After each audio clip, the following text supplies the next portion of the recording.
nuestra sala de cine, en la tarde de Todo para Vos, recibimos a Gastón Molayoli, programador del Centro Cultural Leonardo Fabio, crítico de cine y por supuesto nos trae propuestas. Y hoy un tema que tiene que ver con los actores. Vamos a hablar de la actuación. Nos encanta ese tema. ¿Cómo estás, Gastón? ¿Qué tal, Ivana? ¿Cómo andas? ¿Bien? Bien, hermosa la propuesta. Vamos a conocer sobre 3 trailers. Bueno, ¿de qué se trata? Sí, el tema me interesa mucho, digamos. Yo en algún momento hice teatro con cierta intensidad.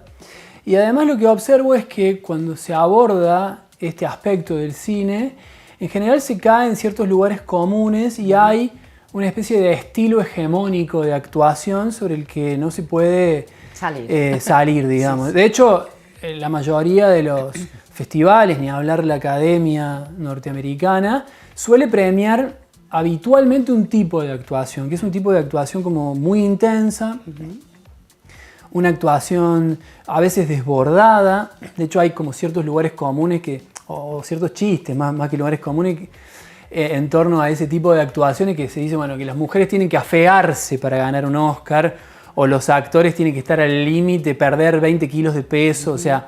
Sí, una demanda de energía. Y eso es una forma de la actuación. Exacto. Es que hay como un patrón también. Sumamente válida y que tiene que ver mucho con una tradición que es la del actor studio, digamos, norteamericana, de la cual salieron actores como Marlon Brando, Joe Van Fleet, De Niro, James Dean, Pacino, etc. Digamos, como algunos de los actores que uno reconoce habitualmente como los grandes actores salieron de ahí o han sido formados en esas tradiciones.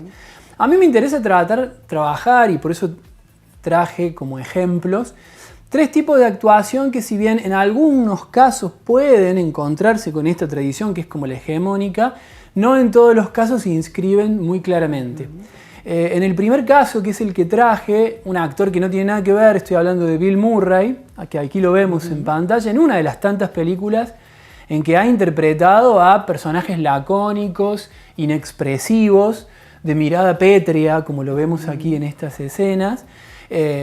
Elegí esta película, podría haber elegido, no sé, Perdidos en Tokio, que es probablemente su más conocida. Pero es un actor que ha hecho de la inexpresividad o del gesto mínimo todo un estilo, digamos. Podría haber traído también a otro actor, pienso yo, en Gary Cooper.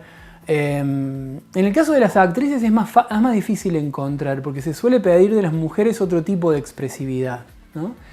Pero lo que hace Bill Murray, tanto en esta película como en Perdidos en Tokio, como en otras, quizás no tanto en El Día de la Marmota, que es otra de sus más conocidas también, es impresionante en ese sentido. Es como que él sustrae toda expresividad, todo gesto, no solo facial, sino físico, al servicio de una forma que a veces es hasta monocorde de decir, pero al mismo tiempo que expresa un montón, ¿no? Es un tipo de actuación que traje como bien extrema, me interesa como... En esta columna, claro, ir como de menor a mayor.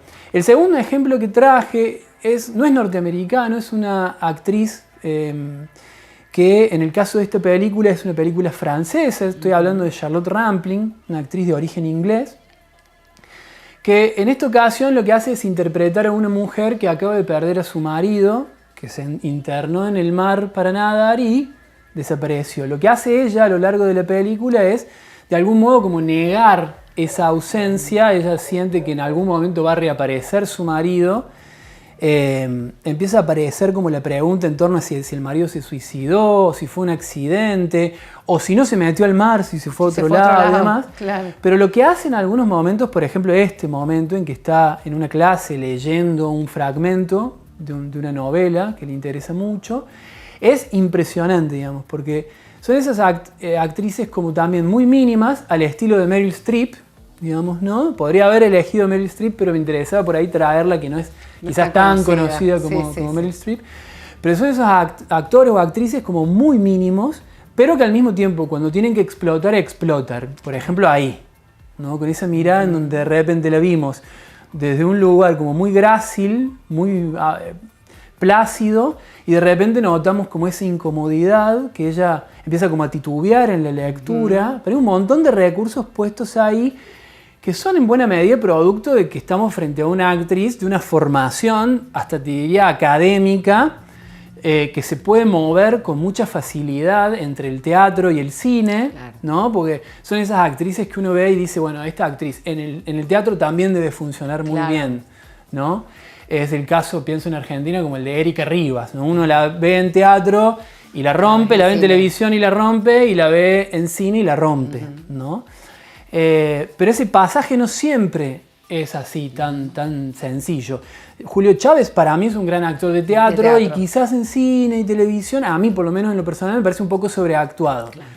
Podría decir lo mismo de Darín, que me parece un genio en el campo del cine, y sin embargo me cuesta imaginarlo en una obra de teatro, no lo he visto, pero digamos donde vos necesitas otro tipo de despliegue y otro tipo de afectación, de artificio en términos actorales. El otro caso que traje, que es el que de los tres el que más me interesa, lo confieso, es el de Gina Rowlands. Podría haber elegido cualquiera de las películas que hizo o cualquiera de las que hizo con quien fue su marido, John Cassavetes, pero decidí porque me parece un tour de force actoral, una de las mejores actuaciones de la historia del cine. Estoy hablando de Noche de Estreno, donde ella interpreta a una actriz, se avecina, es una actriz protagónica en una obra donde hay muchos grandes actores. Pienso en Ben Gazzara, pienso también en propio John Cassavetes, que en este caso hace de un compañero de escena con el que no se lleva muy bien, de hecho se odian. Y Gina Rowlands llega el día y desaparece. O sea, ya la notamos a lo largo de la película que empieza a declinar, que se empieza a mostrar cada vez más frágil, y de repente llega la noche de estreno y Gina Rowlands no aparece, Ay, ¿no? Y de repente la vemos, una actriz como de consumos problemáticos, como se suele decir ahora, que bebe mucho, que fuma, que no está bien. Y de repente la vemos a ella haciendo lo posible, arrastrándose prácticamente por llegar a escena y subirse al escenario, digamos. Lo que hace Cassavetes con ella en particular es impresionante, y a su vez forma parte, digamos, ella, creo yo que es la imagen, digamos, es el rostro que encarna un tipo de propuesta estética, un tipo de puesta en escena, que creo yo que el referente máximo fue, no casualmente, su marido, John Cassavetes, que pone en primer plano al actor y le da toda la libertad posible. En todo caso, es la cámara, la puesta en escena y el montaje quienes tienen que estar al servicio del actor o de la actriz, y no al revés, como de hecho suele suceder, digamos, ¿no? Habitualmente lo que sucede es que el actor o la actriz en una película tiene que estar sujeto a ciertos límites, que son los límites del encuadre, porque si se mueve de más o mueve un brazo, puede salir del plano y demás. Bueno, acá no. Cada vez la deja actuar, la cámara en general está en movimiento y pueden pasar cosas sucias, a veces no vemos la escena, a veces algo se va del plano y no pasa nada, digamos, ¿no? Me encanta.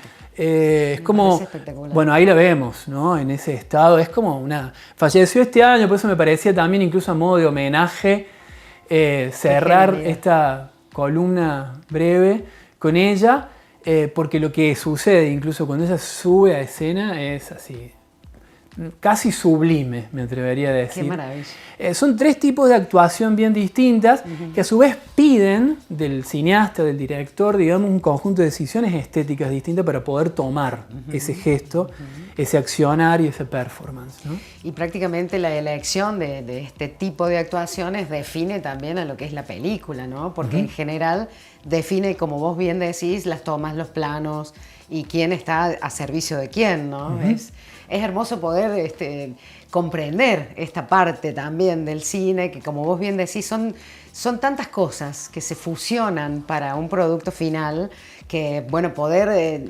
ir sacándolas de a poquito y de a una, la verdad es que es increíble. Sí, y es un aspecto del cine que en general se suele descuidar. Para los propios cineastas en general es un problema. Claro. Porque como que creo yo que no hay una formación muy acabada respecto de lo que un actor puede hacer con dos o tres indicaciones o con dos o tres decisiones, claro, ¿no?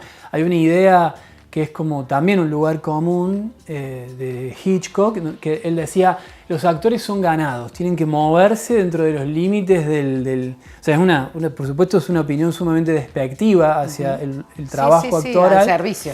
Pero que, digamos, según el tono, según la propuesta y demás, en realidad es un aspecto del cine que puede explotar incluso más si se tomaran ciertas decisiones, ¿no? Me encanta. Vamos a cerrar un poquito contando sobre el Fabio, porque ya arranca junio, mitad de año, impresionante. Hemos tenido, bueno, muchos sucesos hermosos en esta primera parte, en este primer semestre, pero bueno, imagino que se vienen también cosas nuevas, ¿no? Sí, sí, por supuesto. Bueno, esta semana acabamos de estrenar Adiós a las Lilas, el miércoles pasado.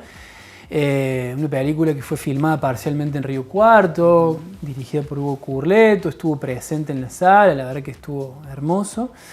Y vamos a estar ahora en junio con la continuidad de esta película, Adiós a las Lilas. Claro. Vamos a estrenar también Vermiglio, película italiana.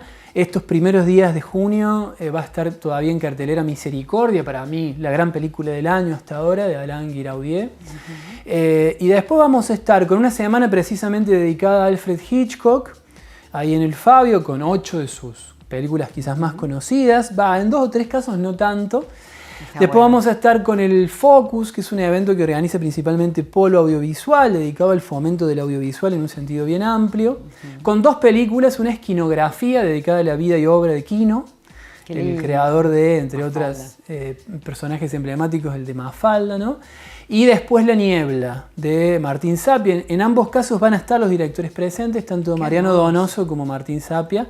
Así que bueno, se viene una mitad de año que ojalá que sea siempre con mucho esfuerzo, más en un contexto muy hostil para el arte como este. Sí, total. Hay que decirlo también. Incomprensiblemente hostil en muchos sentidos.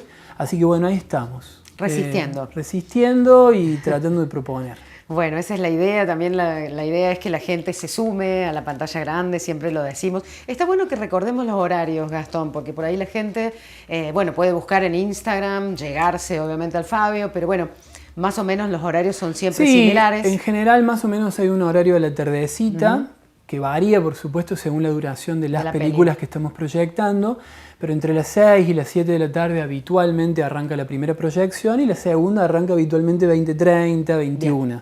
Lo ideal para nosotros es que se sumen a las redes, Instagram, Facebook del Centro Cultural o de la agencia, y después hay un sitio que está como casi trabajamos de manera articulada y ensamblada, que es Metrópolis Cine, donde vos podés encontrar la programación día por día de todo el mes. Bueno, está buenísimo dejar esa data, vamos a poner esa información aquí porque nos suelen preguntar, entonces así, ya no van a tener excusas para llegarse a ver las pelis, las recomendadas por Gastón y todo lo que siempre se va renovando en el Centro Cultural Leonardo Fabio. Un placer tenerte por acá, Gastón. Hasta muy pronto. Gracias.